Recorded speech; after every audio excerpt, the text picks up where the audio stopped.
第一位咧係司馬文先生，係創建香港行政總裁。請司馬文先生。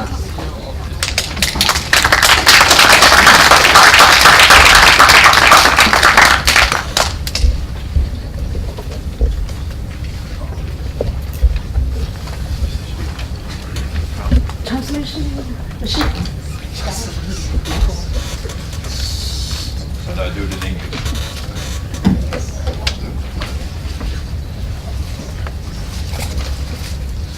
Okay, so it's great. Today I think the first time that for the Lantau Development, the green groups, government and some of the development interests are in one room. So we can give ourselves an applause for that. Unfortunately, it hadn't happened earlier. We've written to the Lantau Advisory Committee, and Alan House should be aware of the letters that he got from the green groups to say can be part of the group. I don't think we're ever invited to be part of that group. So that's unfortunate because it means that some of the ideas up here haven't been very well discussed already. But anyway, it's a good start. At least we start today by having a discussion between green groups and development interest and government. And government as the largest developer is basically the development interest as well. So to have that start of that discussion. So that's good. I'm just going to raise a few points today. First of all, this chart, some of you have been to my previous presentation on this. Up to 1850, it was Aberdeen, Hong Kong Chai. Up to 1997, it was Victoria Harbour. And for the next 100 years, it's going to be Pearl River Delta. And I think you've got to keep that picture in mind when we discuss what is going to happen on this side of Hong Kong and what is going to happen to Hong Kong. Now, I'm not going to say one way or the other way, but there is that pressure is there. And this development of the Pearl River Delta is for real, it is happening, and it is of enormous proportions. And the question is how Hong Kong is playing part of that. And the people who talk development, think development, this is their picture and this is their mindset.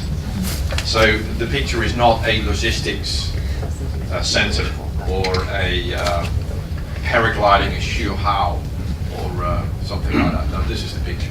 This is the real story, this is the money, and this is the game. We're going to have massive links between Hong Kong and the Pearl River Delta, and we need those. We only had one because we were foreign and angry territory.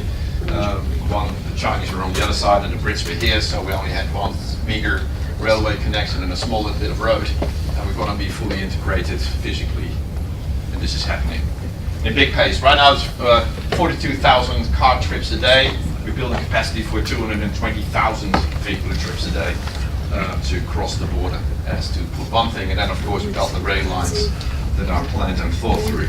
There is also bridges going across the Pearl River Delta on other sides. Our bridge is going to be somewhat superfluous given that the other bridges are built as well, but that's another issue. Massive reclamation. If we see some reclamation in Hong Kong, look what they're planning to do in the Pearl River Delta. The black lines are some of the lines put on this picture of the reclamation that is out there that's being planned. From an ecology point of view, it also means that this is going to be a massive impact on the biodiversity of the species that depend on this kind of like subtidal areas. The Lantau development plans are not new. This is called the Rose Garden concept. This is a model, a photograph of a model. We got a slide from somebody, can't tell you who still had it in his drawer. The model was made out of wood. It's a kind of 1980s Rose Garden project. That's the airport. You see the development that was planned on the flat land that is in Lantau. Just notice the topography. There's very little flat land to build on. It's kind of like Hong Kong story. We built on reclamation because we're mountainous. Hong Kong Island had no land. Lantau has no land.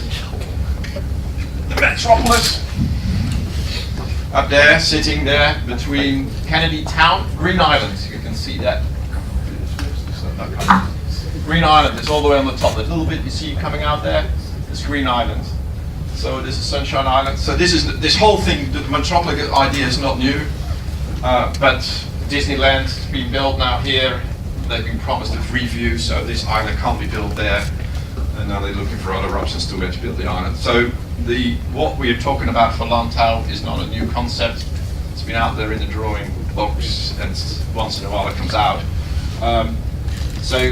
In the end, the Brits had no money to do all of this until Tiananmen Square happened, and then the Brits put together a bit of money for one thing, and that was the airport. So the airport happened, but the rest of the plan didn't happen. The outline zoning plan for Lantau still looks like this, and you may wonder what that is. The funky piece of land. That's the replacement port that one had in mind. So we could either expand on Kwai Ching and Kwai Chung area, or as some people may think now, replace Kwai Chung so we can build housing there and then we can have something here. Although this plan is no longer feasible because we have built Disney and we're not promising them a cargo terminal in front of Disney. So this is going to be changed. So just give you a bit of scope. First Lantau concept plan, 2004, item 1 of the list of planning considerations: the need for preserving high quality natural landscape, ecological environment, cultural heritage site. Number 1 planning consideration. And this was the plan that came out, and I'm not going to go into the details, you can find it on the internet, and you won't give me the time for that anyway. Yeah, 6 minutes. So exactly, 6 minutes. So through 2007, so speed up, the plan develops a bit further, a bit more, kind of like we put some tourism on the south side, but there is still no big real plan here. And now we've got 2016, and we're starting to get much bigger in terms of plan. And that's been already identified to you what the things are that we're going to get. I don't think that tourism plans have been very well thought through. We don't fly paragliders in Siu Hao, that's a beach. You fly paragliders in the mountain, and we fly down, may land on Siu Hao. So there are some stuff in there that don't make a lot of sense, but that's so be it. There's a list of ideas. And what I also don't understand is why we would have a cable car here if we already have a cable car there. Why can't we leave? Oh no, here we got the cable car. Why don't we leave that there? And why do we need another one at Sunset Peak? Turn the whole island in Disneyland, we don't need it. Balanced development, one peak for the mass tourists, the other peak for the ones that want to hike. I think we can be a bit more balanced about these things. Conservation, we have other conservation speakers coming up, but we are still SCMP representation of reality in Hong Kong. Grey is green, pink is concrete, and the green belt is yellow. But at least you can see how South Lantau, the whole of Lantau fits into the scheme of things in Hong Kong as it is today. This is the representation by the land utilization by the land planning department for the same. Pictures of what Lantau all really looks like and what it still looks like today. Now, I'm going to go into, these runs are on the way, they're already doing their work. Village is already working hard. So let me just pick a couple of threads. The enclaves. So these are pieces of private land sitting in the middle of a country park. One of the biggest ones is of course at Yeo, and there's some other areas here that are all in that had no protection, and we're going to get some protection, but not a lot. But the town planning ordinance, they're not being taken into the country park, and as a result, you can always go back and change the plan and put housing on there or allow development. These developments are of course planned. Some of the reclamations on the west side. The problem that I really have with this is that it's kind of like, okay, I put a little bit here and a little bit there. I don't know whether we're trying to get past the green groups with little bits at a time, and then what is the result? And if you do it this way, whether the result is going to be a bit like what we have now West Kowloon, where we keep adding roadways over roadways. This is the central Kowloon route coming out here in the future, and all of how all is going to connect here. The footprint of roadways in Kowloon, the reclamation, which is the triangle with West Kowloon up to kind of Tai Kok Choi, the Lai Chi Kok basically all the way in the corner. So if you go there now, I mean the majority of that space is taken up by road. Once in a while you find a building stuck between the roads, but otherwise, I mean we don't have a good urban plan. And I'm afraid we're going to get the same scenario in North Lantau. We already see it happening with a massive roadway. We're going to get some bubbles on the side. We're going to have flyovers to link back into that road.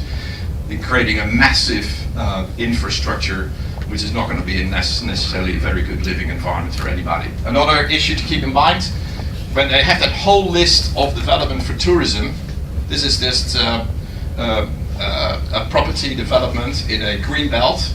This is the country park boundary, and then in the land sales conditions, these guys have to do slope maintenance, and you see the extension into the country park. So take that list, the tourism list, and for each of them, ask what are the slope work implications? What are the road design implications? And for each of the road, what are the slope work implications? So it's nice to ask people, do you want paragliding in Schuhau? But you're not telling them this. You're going to tell them this after the whole community has agreed what the paragliding facilities are going to be and where people are going to be in the swimming pool and so on. But you haven't told them this, you haven't told them how much you're going to destroy. So it's not showing the footprint is an unfair asking question about what would you want to have. You should show this first before you start asking people what they want to have and be getting all excited. And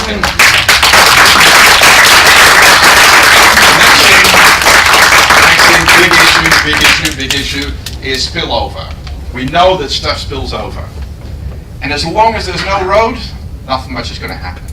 And as long as there's no building, lots of people are living, they're going to spend money on car parking or spend money on storage or spending money on repairs. Nothing's going to happen. But the moment I put a massive building here, as we did in Shuai, these things start happening. Because the economic value of the private land that is rural is going to go up dramatically. And government has no way of stopping it. I mean, we try to stop it, we try to point it out all the way. My big point is right now why the guys are filling in the salt pan, SSSI, whatever, coastal protection area. Plenty of farm can't do anything about it. I was going to say shit about it, but that's not an appropriate word, so I won't use that word.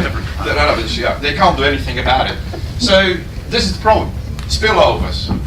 Unless, and we're going to get this, Tung Chung, or this is only Tung Chung, I'm putting Yulong South, but all of this stuff is going to happen. It's already happening in Tung Chung. And we have no control. So we have areas in the control of the country park ordinance, we have areas in the control of the town planning ordinance, and we can overlay them, and then we can look at Lantau. What's green is country park. What is red and what is purple has no control under any development permission area plan. No control. Any private landowner can do whatever he wants to do. So I'm going to put a huge facility here. What's going to happen to the rest of the land? You can see that in places like Puyo. We cannot stop spillover unless the government changes the law before they start doing anything in the neighborhood of Lantau. The law needs to be changed, very simple. Cap 31, section 22, add a few words. Unless otherwise directed by the chief executive. Because what it says right now is you cannot do a DPA when there is already no ZP. But why can't we do that for rural areas? And go back and do a DPA so we can control development of rural areas. Does it cost anything? Your only enemies are going to be the hungry cook. So what? But you know, the only thing is the developers were worried about this because they thought you're going to do this then in urban areas. So you have building ordinance, land leases, and planning control over their land. They don't want that. So can we please do this for the rural areas? Very simple change. Do it and protect Lantau. Change the waste disposal ordinance. Sorry, does it say town planning ordinance? Oh, right, town planning ordinance still. Landowners who fail to prevent. It's that right now they got to find the guy and see him doing this. How stupid is that? Let's make the landowner responsible. Maintain, safeguard, protect your land. Responsibility of the landowner. Right now, when you call them up, it's done. Who did it? Did you see it? No, I didn't see it. Well, I can't do anything. If you take a photograph, then exactly. Just got a message for somebody. He said, "Oh, the guy who saw it does not want to come forward. He doesn't want to get killed. He lives in the village." Okay, the last change in the law that we need, the third one, change the waste disposal ordinance. Why is inert wasting dumping exempted from getting your permits? Delete the exemption. It was the hungry cook who pushed for this, and the developers. Protect our land. 3 small changes in the law. If If you want conservation and development alongside on Lantau, we need protection capability of the government to actually control that. Tutu River Park proposal, I'm just going to go very briefly because she's already signaling me to kind of rush up. The shape of the nature park that we want is this shape. Not what the government wants to do, it's just that little bit of concrete here that they want to turn into a nature park. We want to take the whole thing in a nature park. What the government is saying, go quickly back, is I'll make this coastal protected area. You should be happy. I make this CA. You should be happy. I'm not. Because it's still private land.